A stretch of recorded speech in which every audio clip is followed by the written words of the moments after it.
कैसे हो आप मैम? मैं बहुत अच्छी हूँ। You are an ovarian cancer right? Cancer surgeon I Yeah, will say. I am a cancer surgeon hmm.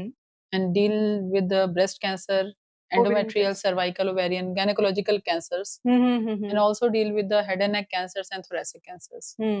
I have seen कि काफी केसेस बढ़ गए हैं हमारे यहाँ पे इंडिया में ही ओवेरियन कैंसर के। I would like to target that in this podcast if you are comfortable with Yeah, that. I'm comfortable. Okay. Normally मैं ये बोलूँगी अपने घर में देखे हैं, मुझे नहीं बताया गया था, but I got to know that that person that lady maybe has some kind of a cancer, क्योंकि उनके जो इलाज हुआ था वो ओवरी पे ही हुआ था, यूट्रस पे ही हुआ था, जो अंडाशय कहते हैं वहीं पे ही चल रहा था। प्लस कीमोथेरेपी वगैरह भी हुई थी। So you get to know कि कीमोथेरेपी तो कैंसर में ही होती है। So what I saw is कि हम बच्चों को तो कुछ बताते ही नहीं है क्योंकि ये चीज बहुत बड़ी लगती है। And then I got to know a lot more cases about ovarian cancer.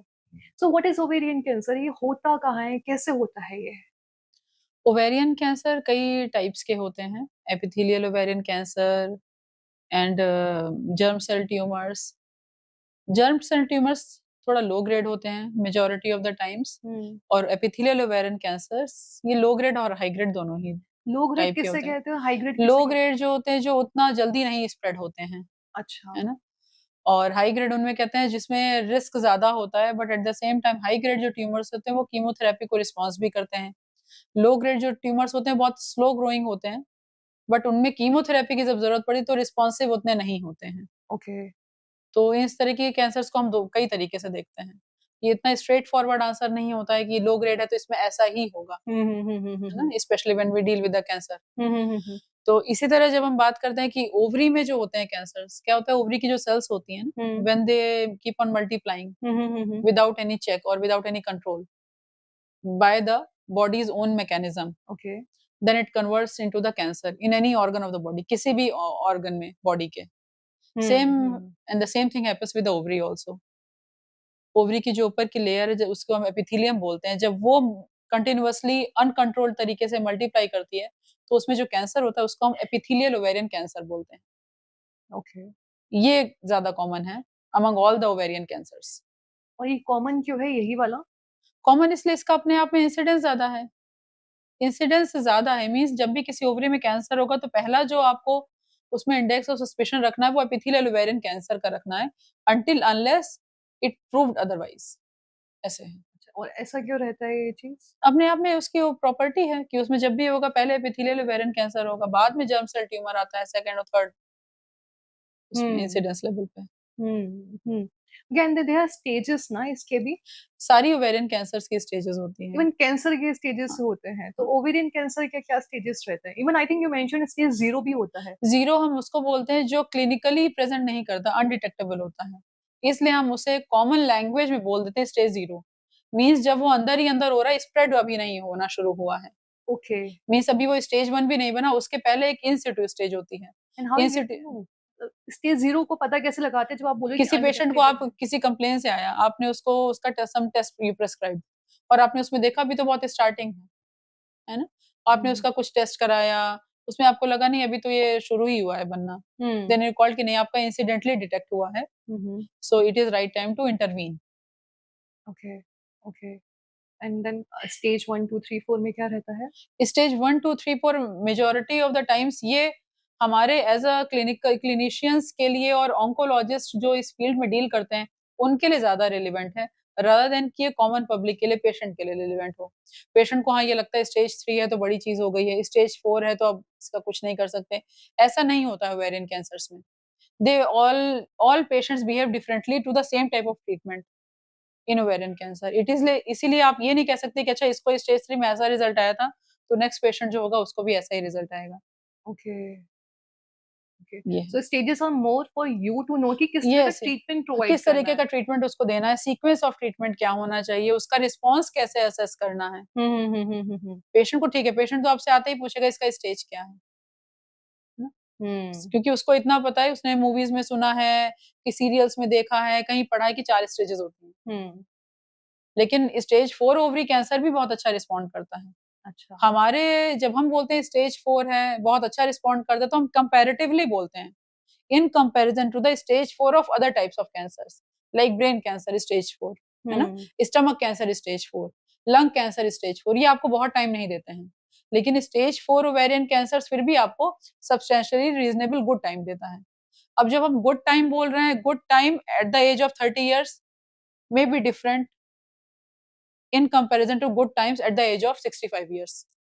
तो किस एज में वो डिजीज डायग्नोस हो रही, उस समय उसकी स्टेज क्या है, then it becomes more relevant. हम बोले 35 इयर्स की एज में हमने किसी को 3 इयर्स दे दिए तो that might not be very useful.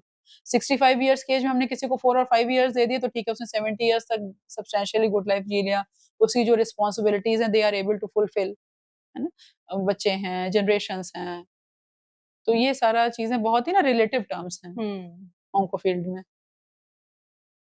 पर कोई इलाज अभी तक नहीं निकला है ना इन सब चीजों का, लाइक है कीमोथेरेपी है, रेडिएशंस हैं, और आपके कुछ और ट्रीटमेंट्स भी रहते होंगे, रोबोटिक ट्रीटमेंट भी आप प्रोवाइड करते हैं। रोबोटिक ट्रीटमेंट्स ओवेरियन कैंसर के लिए it is contraindicated.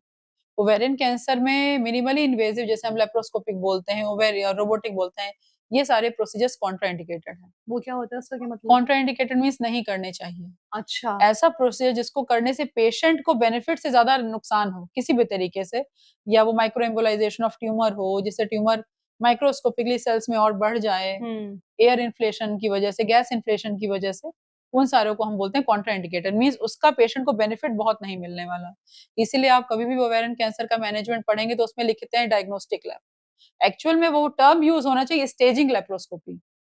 Staging laparoscopy वहां पे यूज करते हैं जहां हमको पेशेंट को स्टेज करना हो, कि हमको पेशेंट के जो सिम्टम है वो उसकी इमेजिंग जो हमें दिख रही images, I personally see images, मैं रिपोर्ट से बहुत ज्यादा भरोसा नहीं करती हूँ जब तक मैं अपने आंखों से इमेज ना देखूं पेशेंट की, कि उसका सीटी स्कैन ऐसा दिख रहा है, मतलब यहाँ पे डिजीज बर्डन ज्यादा है।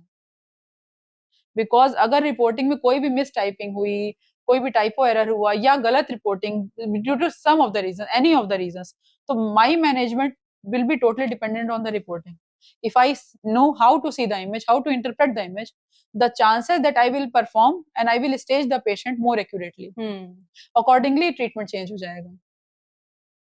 इसीलिए लेप्रोस्कोपी वहीं करनी चाहिए जहां पेशेंट को कोई ट्रीटमेंट नहीं ऑफर कर सकते, हमको उसका टर्मिनल स्टेज मैनेज करना हो, ठीक है, क्योंकि कई बार ओवेरियन कैंसर में ऐसा होता है जब हम ओपन करते हैं, इमेज में तो दिख रहा होता है कुछ नहीं है, images are not 100% accurate as far as ovarian cancer are concern.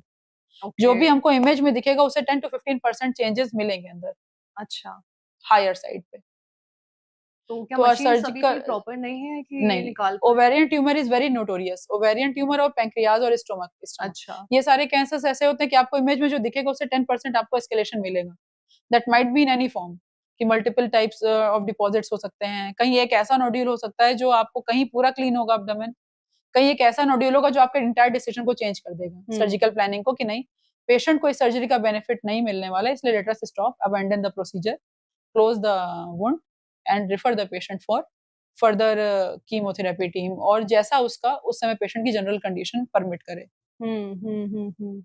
Chemotherapy में बाल क्यों झड़ते हैं?